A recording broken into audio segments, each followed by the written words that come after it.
আছে। আর হুজুর বললেন আখেরি উম্মতের স্বভাব হবে কেমন?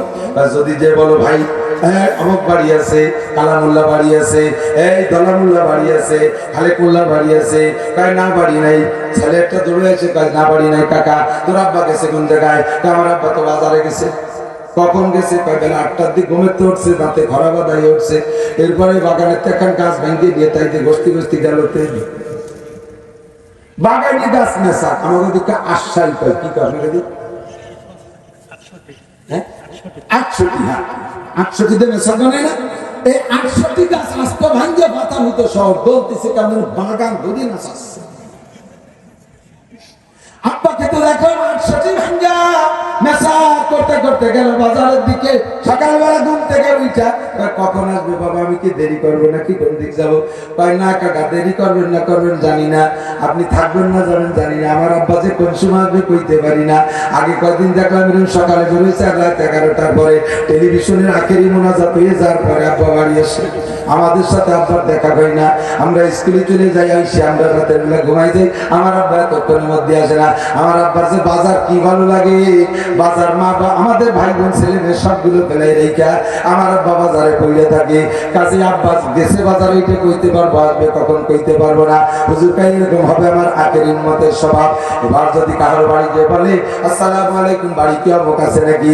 যদি বলে না বাড়ি নাই, যদি বলে কোন জায়গা গেছে, জবাব আসে যদি মসজিদে গেছে। জিজ্ঞাসা হলো যে মসজিদে গেছে তো আসবে কখন ফিরে? কয় যে মসজিদে গেছে তো একটু আগেই গেছে, এই এখনই চলে কাকা দাঁড়ান, আপনি পড়তে পারে নাও ভর্তি পারে, ওরা আবার চলে আসতে পারে। কথা কয় না কেন? এ আছে না নাই?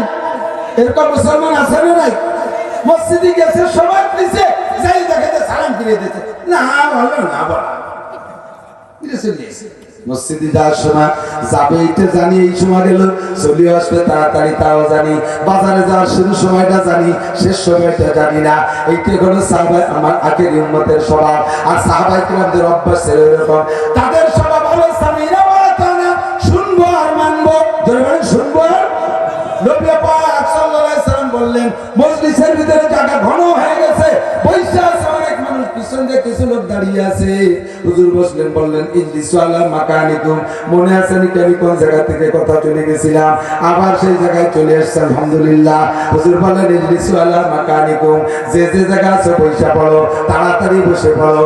বলার সাথে সাথে সব সাহাবা বৈশা গেছে। তাদের স্বভাব হলো সামিনা ওয়া আতানা, শুনবো আর মানবো। শোনা শেষ মানাও শেষ, সব সাহাবা বৈশা গেছে। হুজুর বয়ান শেষ করেছেন, বয়ানের শেষে মসজিদ থেকে বের হয়েছে।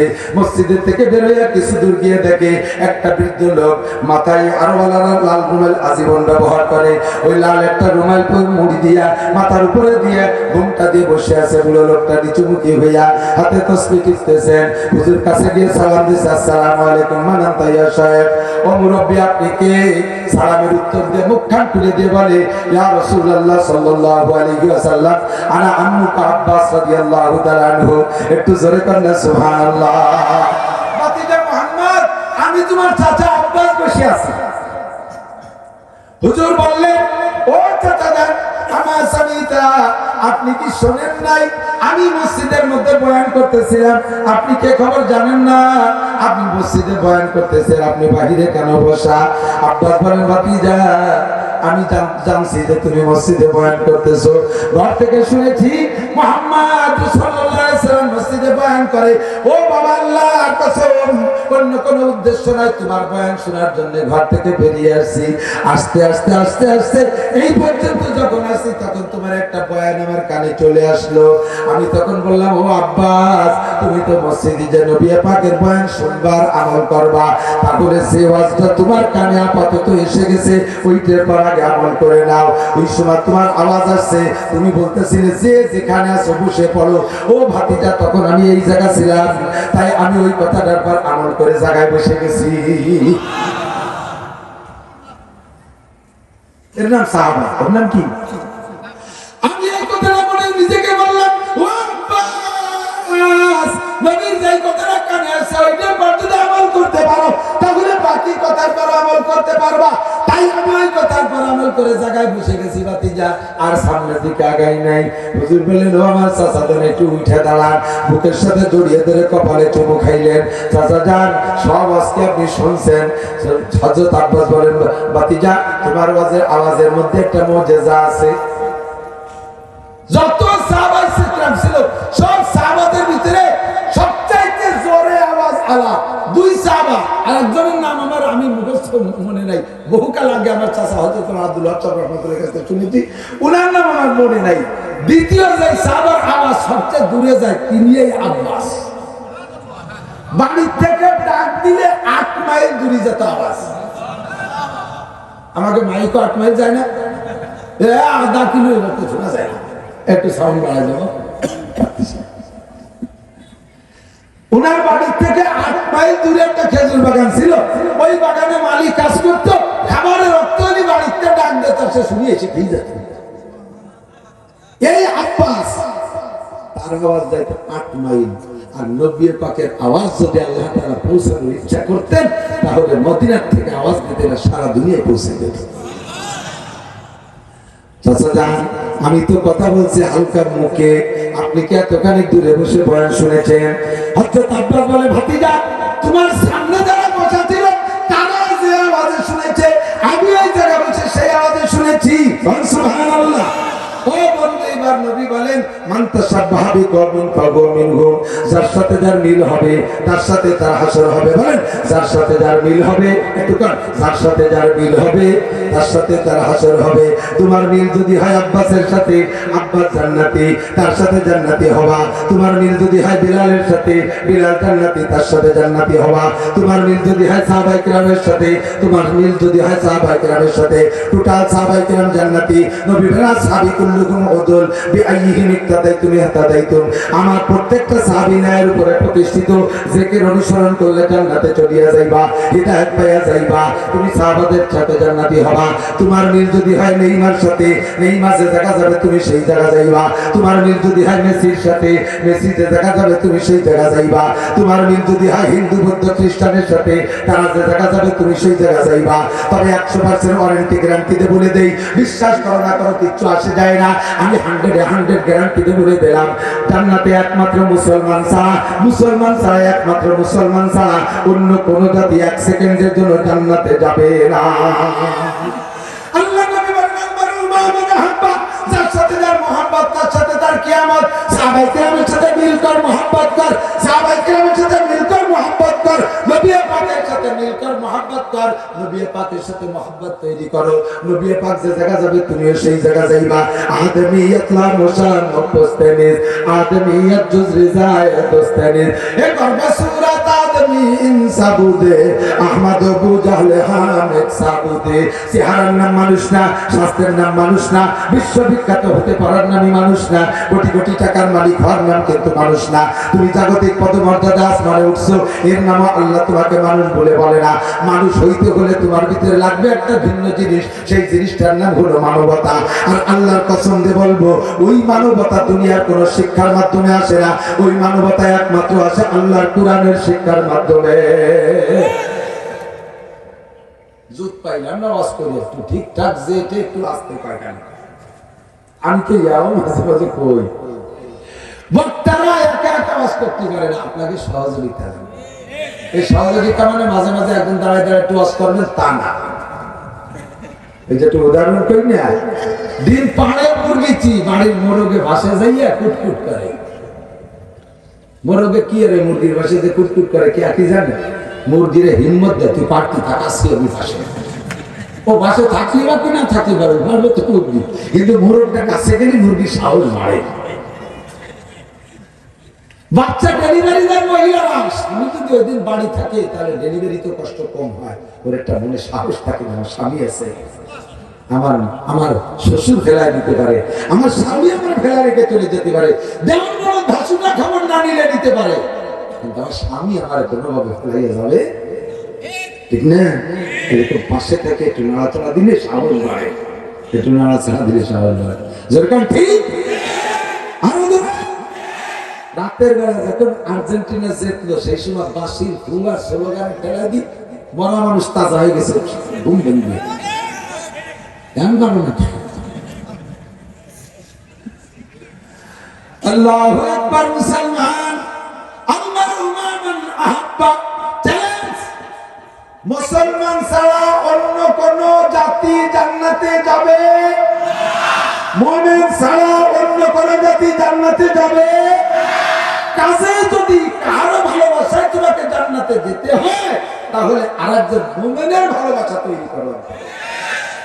ইহুদ নাসারা হিন্দু বুদ্ধ খ্রিস্টান তার প্রেমে পড়ে জীবনটা ধ্বংস করে দিলি, কিয়ামতের ময়দানে কিন্তু আমরা বিভিন্ন কিছু করে ডাক দেবে, বিভিন্ন কিছু করে ডাকবে, ডাকি ডেকে বাছাই করবে, ডাক দেবে, নাম ধরে ডাক দেবে। আবু বকর দাঁড়াও। সিদ্দিক আকবর আবু বকর দাঁড়াইছে, মাথায় পাগড়ি, সুন্নতি পাগড়ি, মস্যট, দাড়ি বড়, গায়ে সুন্নতি জামা, চেহারাটা নুরানি, সব জায়গা থেকে নূর চমকাইতেছে, কোন জায়গা সুন্নতের কমতি নাই। আবু বকর তো জান্নাতে যাবে, এর মধ্যে মাঠে দেখবে লক্ষ লক্ষ আবু বকর দাঁড়ানো, কোন আবু বকরের মধ্যে বিড়ির গন্ধ, প্যান্টে মুতির গন্ধ, চেহারাটা হনুমান মার্কা, এরপরে আরো মাথায় বান্দর মার্কা চুল, ফ্রান্স ইটালি কাটিং মার্কা চুল, এরপরে নেইমার আর আর্সেটি হয় ব্রাজিল মার্কা, আর্জেন্টিনা মার্কা পোশাক, এই সবগুলো আমার নাম আবু বকর। ওই কায়দা এত তোরা দাঁড়াইছো কেন? আরে এই জায়গাটা আল্লাহ কবুল, আমি কইছি সবাই বিজয় লিখা আছে। তোরা দাঁড়াইছিস কেন? আল্লাহ তুমি তো কও নাই যে মদিনার আবু বকর দাঁড়া, তুমি তো খালি আবু বকর কইছো, তোমাদের নাম হচ্ছে আবু বকর। যে তোর নাম আবু বকর কি লিখাদি দেই তো কোন জায়গা মেলে না, তাহলে তা তো জানি কোন জায়গা মেলে না, কাম তো কিছু বাদ দিইনি, খালি নামটা মুরব্বীরা মিলে খেয়ে গেছে, তাও সেই মুরব্বীকে ধন্যবাদ, থ্যাংক ইউ মুরব্বী। যদি আমরা যদি টাটু বল্টু হিট হয়ে যেতে থাকে খবর হয়ে গেছে, নাম ছাড়া কিচ্ছু নেই। আল্লাহকে আমি তো ক্ষমা করার ইচ্ছায় তত্ত্ব প্রকাশ করছি, যা আবু বকরের নামের সাথে যেগুলো যা এগুলো নষ্ট করবো না, নামে পাওয়া যা, নামে নামে জমে কাটে, অনেক সময় খায় না, নামে নামে জমে টানে, এরকমও হয়, আর নামে নামে কমান খোলে, এরকমও হয়। বিভিন্ন কায়দা আছে, কবকে মেলাল ধর্ম বয়ে যায়, এরপরে ডাক দেবে এরকম একজন করে, আয়েশা সিদ্দিক আয়েশা দাঁড়াইছে, আয়েশা নামে যত মানুষ দাঁড়াইছে ওই সময়, আয়েশা তো হিন্দুকে নাম হয় না, নামগুলো আবার মুসলমানের নামের সাথে মিলে, এগুলো সব মা যাও চলে যেত। এবার তসলিমা নাসরিন দাও, মোহাম্মদ তাজু দাও, পরিমণিও দাও, আবিলাস বিন আর কি দিবে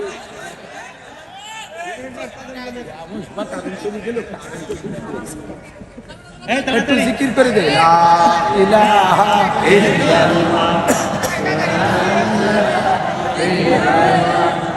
লা ইলাহা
লাইন দিতেন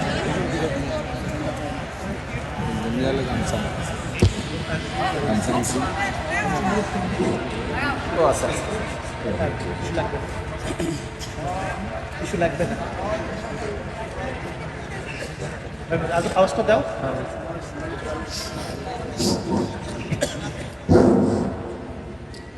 আল্লাহ এমন করে ভালো মন্দ ভালোদের ডাইকে ডাইকে পার করে দেবে, নামে মিলে গেছে যা মা।